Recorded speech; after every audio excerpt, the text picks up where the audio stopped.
आज आपण बनवणार आहे कटाची आमटी। कटाची आमटी म्हणजे काय पहा, मी तर आपण जे पुरणाला डाळ शिजवून घेतो चण्याची, ती मी हे डाळ शिजवून घेतली आहे। जर तुम्हाला पुरणपोळीच्या वेळेस जरी करायला नाही जमलं तर अधूनमधून तुम्ही चण्याची डाळ शिजवून त्याचं हे येळवणी काढायचं। ते येळवणी हे पहा, जे आपण येळून पाणी काढतो ते खूप पौष्टिक असतं, ते कधीच ओतून द्यायचं नाही। त्याच्यापासून आपण कटाची आमटी बनवायची आहे। तर त्यासाठी लागणारं साहित्य पहा, इथे मी जाडसर एक कांदा चिरून घेतला आहे, खोबरं किसून घेतलं आहे, 1.5 चमचा लाल तिखट घेतलंय, काळा गोडा मसाला अर्धा चमचा, लसणाच्या 10 ते 12 पाकळ्या, कोथिंबीर, जिरे, मोहरी, मीठ आणि हिंग। सर्वप्रथम आपण एक खोबरं तांबूस कलर येईपर्यंत भाजून घ्यायचं आहे।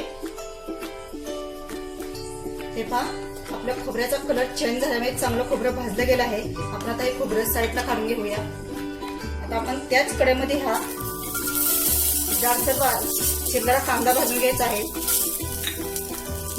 त्याच्यामध्ये थोडंसं तेल टाकायचे आणि आपल्याला कलर चेंज होईपर्यंत हा कांदा तेलामध्ये परतून घ्यायचा आहे।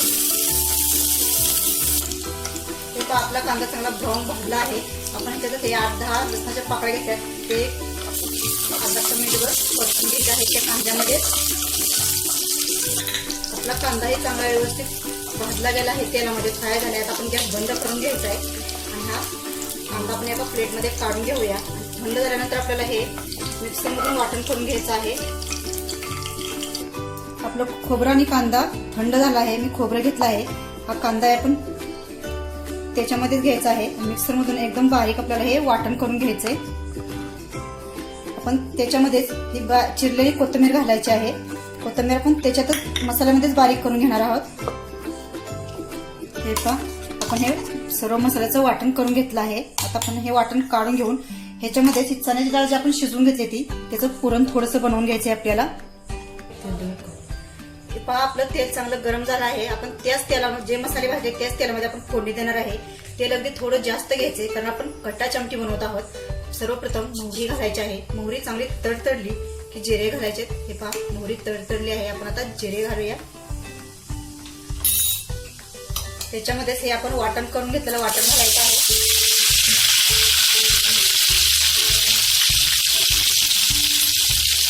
एक चिमटी हिंग, अर्धा चमचा काळा गोडा मसाला,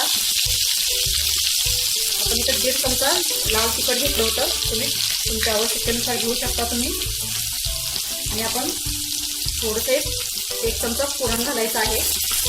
तुम्हाला आंबट गोड आमटी हवे असेल तर तुम्ही थोडासा गूळ आणि चिंचेचा कोळ अवश्य घाला। तुम्हाला जर आंबट गोड आमटी आवडत असेल तर मी आंबट गोड न करता फक्त मी कटाची आमटी बनवत आहे। हे मसाले 1 मिनिटभर चांगले तेलामध्ये परतून घेऊया, व्यवस्थित चांगलं तेल सुटेपर्यंत। हे पहा, आपल्या मसाल्याला चांगलं तेल सुटलं आहे, म्हणजे आपला मसाला व्यवस्थित तेलामध्ये फ्राय झाला आहे, म्हणजे व्यवस्थित शिजला गेला आहे। आपण त्याच्यामध्ये ही चण्याच्या डाळीचं येळवणी काढलं होतं ते आपण ओतायचं आहे याच्यात। हे पहा, मस्तपैकी मी कटाच्या डाळीला फोडणी दिली आहे। आता एक 7 ते 8 मिनिटं आपल्याला त्याला चांगली उकळी आणायची आहे। त्यासाठी सर्वप्रथम आपण चवीपुरतं आमटीमध्ये मीठ घालूया। एक 7 ते 8 मिनिटं आपण चांगली उकळी आणून देऊया। हे पहा, मस्त छान कट आला आहे। 6 ते 7 मिनिटं चांगली आपली आमटी उकळली आहे। आपण आता गॅस बंद करून घ्यायचा आहे आणि एका छोट्या वाटीमध्ये ही आमटी आपण काढून घेऊया। जास्त घट्टही नाही, जास्त पातळही नाही, मस्त मिडियम अशी आपली आमटी तयार आहे। अशा पद्धतीने आपली एकदम झणझणीत चमचमीत अशी कटाची आमटी तयार आहे, अवश्य करून पहा।